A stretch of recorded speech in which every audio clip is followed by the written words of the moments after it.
Hola a todos, este video tutorial busca explicar y reforzar los tipos de áreas de OCPF en la asignatura de configuración avanzada de router. Esta es una topología que se vio en clase, en la cual vamos a reforzar estos tópicos para poder tener claridad, para poder desarrollar efectivamente el caso estudio. Entonces, lo primero que hay que hacer es la configuración de OCPF en ambiente dual stack. Entonces, vamos a comenzar haciendo esa labor.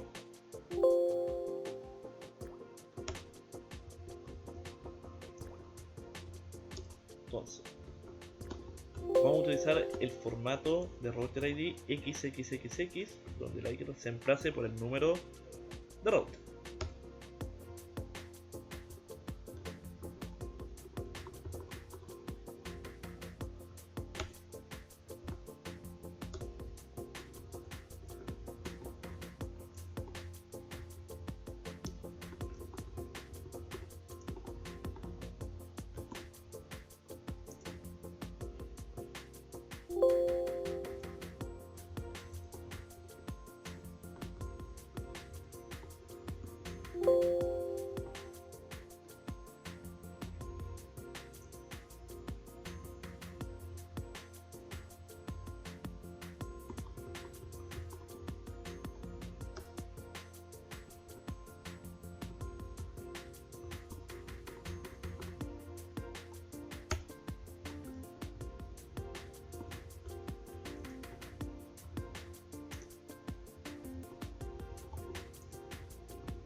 En el caso de R1, vamos a agregar la red directamente conectada, pero las loopback que corresponde para IP4 y IP6 no.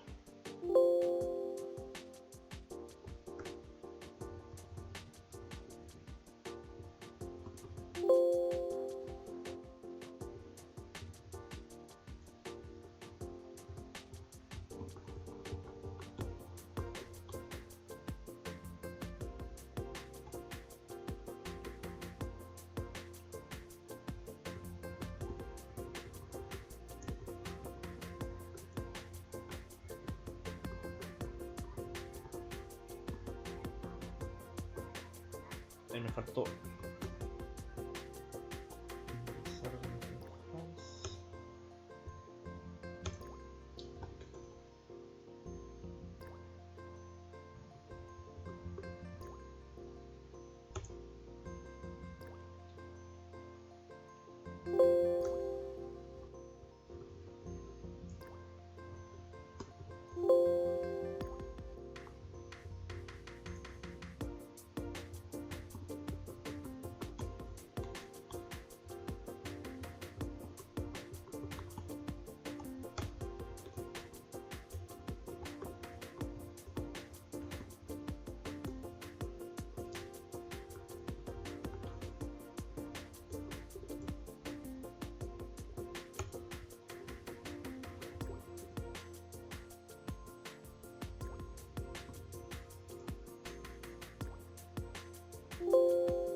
Ya, perfecto.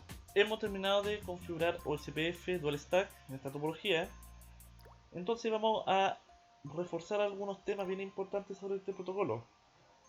Recuerden que, por ejemplo, para poder detectar mis vecinos, vamos a utilizar como referencia el router 4, lo hacemos con el comando show IP OSPF neighbor. Entonces, aquí me indica qué vecinos tengo conectados.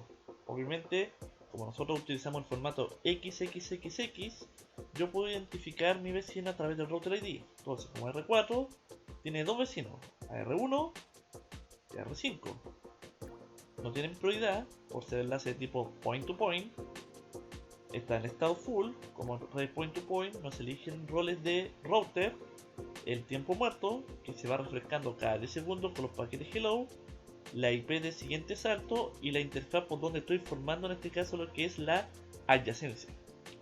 Entonces, si ustedes quieren verificar información de una interfaz, recuerden show IP OSPF interface y la interfaz, por ejemplo, sería el 02. Entonces, la información que muestra va a ser la IP, el área, el proceso, el router ID, ahí sale el tipo de red, point to point y el costo. Recuerden que el costo es 10 elevado a 8 dividido por bit por segundo. Y los temporizadores, esos son los valores clave. Yo obviamente en 4 segundos esperaba recibir un mensaje de tipo hello. ¿Qué ocurre acá? Que si nosotros vemos la tabla de enrutamiento Choi IP Route OSPF, yo estoy viendo algunas redes. Por ejemplo, estoy viendo como OSPF intraárea la red 12, que corresponde al enlace que se forma entre R1 y R2. Y estoy viendo como OSPF interárea la red 23, que corresponde al enlace entre R2 y R3. Pero no veo la red 65.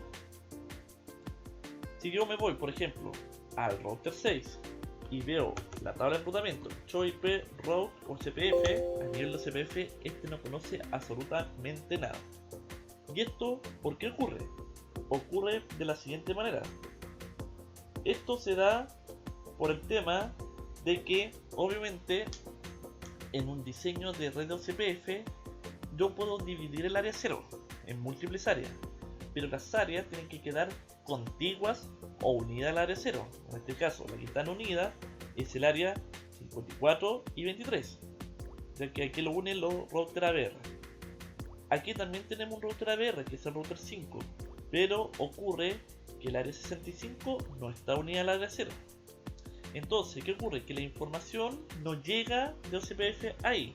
De hecho, si vemos la tabla de enrutamiento, solamente es capaz de conocer redes directamente conectadas. Entonces, para lograr que el área 65 se conecte al área 0, tengo que hacer un túnel, o también conocido como Virtual Link. Y el Virtual Link, en este caso, significa utilizar un área de tránsito. Esta área de tránsito es la que va a permitir unir el área 0 con el área que está en este caso aislada, es decir, el área 0 con la 65. Entonces, el área que me permite unirlas es el área 54, que para el caso del Virtual Link se le va a llamar área de tránsito. Entonces, para hacer esto tenemos que utilizar los dos routers que tienen en común esta área de tránsito, es decir, el router 4 y el router 5. Entonces, ¿cómo lo vamos a hacer? Lo hacemos de la siguiente manera. Me voy a ir al router 4, voy a ingresar al protocolo de enrutamiento y colocamos el comando. El área, ¿cuál es el área que estoy? 54, coloco Virtual Link y coloco el router ID de mi vecino, que en este caso es el router 5, entonces coloco 5555. Y ahí está hecho el Virtual Link en router 4. Ahora nos vamos al router 5, hacemos lo mismo. Router OSPF 1, router ID 5555. Disculpen, puse el router ID sin querer, ¿no? Era área 54, Virtual Link, y ahora coloco el Virtual Link, el router ID, disculpen, del router 4, entonces 4444. Entonces voy a esperar unos segundos y ¿qué es lo que debe pasar? Se tiene que formar una adyacencia. Entonces ahí se formó la adyacencia. Y ahí está, OCPF Virtual Link 0, que es un túnel. Entonces, ¿qué va a pasar con esto? En el router 6, que es lo que estábamos viendo esto, ¿recuerdan que no habíamos visto ninguna red a nivel de OCPF? Ahora, este router es capaz de conocer todas las redes de OCPF interáreas. Y para el caso de R4 pasa lo mismo. Veíamos dos redes, ¿cierto? Ahora vemos la faltante, que es la 65. Ahora, si esto lo quiero hacer a nivel de IPv6, va a pasar lo mismo. Show IPv6 route OCPF. Yo también veo dos redes. Si yo me voy a nivel de IPv6 acá, show IPv6 route OCPF, la tabla de enrutamiento para IPv6 a nivel de OCPF también está vacía. Entonces, ¿qué tengo que hacer? Lo mismo, un virtual link pero a nivel de IPv6. Entonces, para esto, nos vamos en el mismo router 4 y hacemos el mismo proceso anteriormente. Ingreso al protocolo de enrutamiento a nivel de IPv6 y coloco router área 54 virtual link y la IP, o mejor dicho, el router ID de mi vecino. Ahí está en el router 4. En el router 5 lo mismo. IPv6 router OCPF 1 área, el área en este caso es 54 virtual link y coloco el router ID de mi vecino. Tengo que esperar unos segundos hasta que se forme también una adyacencia. Y ahí se formó la adyacencia. Entonces, si yo me voy, por ejemplo, al router 6, ahora veo las redes a nivel de IPv6. Y obviamente, que si esto yo lo veo a nivel de router 4, exactamente router 4, ahí veo la red que falta. Es decir, la configuración en IPv4 y IPv6 para un virtual link es exactamente la misma. Ahora, ¿qué vamos a hacer? Vamos a agregar una ruta externa. Vamos a ocupar esta loopback como una loopback de tipo null 0. La vamos a utilizar por fines netamente prácticos para tener una ruta externa. Entonces, ¿qué vamos a hacer? En el router 1 voy a hacer lo siguiente. IProute, vamos a hacer una ruta estática. Vamos a dejarla con máscara 24, aunque salga 32 ahí. Null 0. Lo vamos a hacer para IPv6.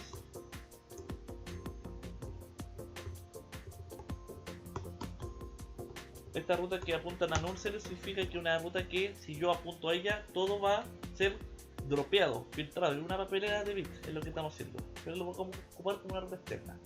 Entonces, vamos a redistribuir router OCPF1, redistribute static, y para IPv6, router OCPF1, redistribute static metric. Voy a colocarle una métrica de 1 y una etiqueta.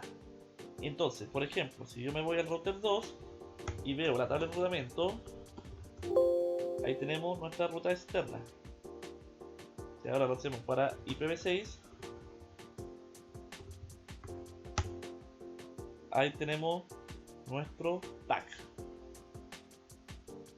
Entonces, eso sería la información correspondiente a esto. Y lo que vamos a hacer como término práctico, la parte de los LCA, esto se vio en clase, así que es importante recordar que los LCA, ¿cómo lo podemos verificar? Con el show IP o CPF database, ¿ya? Es importante que recuerden la manera en leer esta información. Hay que recordar que los LCA existen en variados tipos. Tenemos aquí el LCA de tipo 1, que son las redes que se conocen en una misma área. Aquí tenemos los LCA de tipo 3, que permite la publicación de redes entre distintas áreas. Ahí lo estamos viendo para simplemente el área 0. Luego nuevamente LCA de tipo 1 para el área 23, los routers que participan en el área 23. LCA de tipo 3 para saber qué redes provienen de otra área del CPF. El LCA de tipo 4, que es el que manda la ruta, en este caso sumarizada, que en este caso es una loopback. Y tenemos lo que es el LCA de tipo 5. ¿Quién me provee la ruta externa? Es decir, esto me lo provee el router ASBR, que en este caso es el R1, que aquí estamos simulando que eso corresponde a una red de tipo externa. Entonces, ¿qué es lo que vamos a hacer? Dentro de las instrucciones, que las que no hemos visto, pero aquí aparece, piden obviamente habilitar el área 23 como tipo stub. Recuerden que una red de tipo stub es una red que es una red aislada, es decir, que para poder llegar a otro camino solamente dispone de un enlace. Entonces, para este caso, R3 solamente puede llegar al área 0 a través del router 2. Los redes de tipo stub viene siendo un sistema entre comillas de filtraje de información a nivel de RIP, es decir, a nivel de tabla de enrutamiento. ¿Y cuál es la idea de una red stub? La red stub dice que todas las rutas que son externas, como lo tengo señalada, son transformadas en una ruta por defecto. Entonces, si tengo esta red, si yo la dejo stub, la voy a dejar obviamente como una ruta por defecto. Y la red stub se hace a nivel de área, es decir, que si yo quiero que R3 la vea como una ruta por defecto, esta configuración yo también debo hacerla en el router 2. Entonces, ¿cómo usaría? Vamos a hacer router por SPF1 y lo voy a hacer con el comando área 23 stop. Se va a perder la adyacencia. Entonces en el router 2 vamos a hacer lo mismo. Router CPF1 área 23 stop. Entonces ahí se pierde la licencia, se restablece. Y por ejemplo, si yo veo la base de datos IP o CPF Database, solamente veo LCA de tipo 1, información que circula de un área, y LCA de tipo 3, pero el que me manda la información que era el tipo 5, que era el router 1, ahora no se ve, sino que pasa directamente por la información del router 2. Y en la tabla de enrutamiento ocurre que la red externa, la que habíamos visto anteriormente como 110, ahora se ve como una ruta por defecto. Y existe una solución más específica que la Totally Stub. Y la Totally Stub dice que tanto las rutas que son externas, es decir, si ocupo la referencia como la externa, más las interarias, se transforman en una ruta por defecto. Es decir, la tabla de enrutamiento yo debería verla mucho más reducida. Es decir, que si veo hasta el momento un total de 5 entradas, debería quedar equivalente a una sola. ¿Y esto cómo se hace? De la misma manera.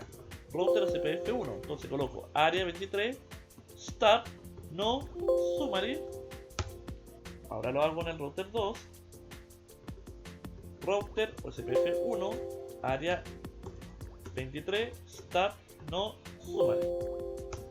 Entonces, si veo por ejemplo la base de datos, veo LCA de tipo 1, todavía no se actualiza lo suficiente. Ahí se anduvo actualizando. Ahí está LCA de tipo 1 y LCA de tipo 3. Redució bastante. Y si vemos la tabla de enrutamiento, ahí tenemos simplemente una entrada. Y para IPv6, show IPv6 route. Ahí tenemos eso. Lo vamos a dejar directamente como Totally Stub. Entonces, IPv6 router CPF1 área 23 stub no summary. Entonces lo vamos a hacer en R3 y aquí lo mismo. IPv6 router CPF1 área 23 stub no summary. Entonces si vemos la tabla de enrutamiento a nivel de IPv6, show IPv6 route, también quedó en este caso prácticamente filtrado todo. ¿Ya? Ahí está. Y ahí aparece la ruta por defecto.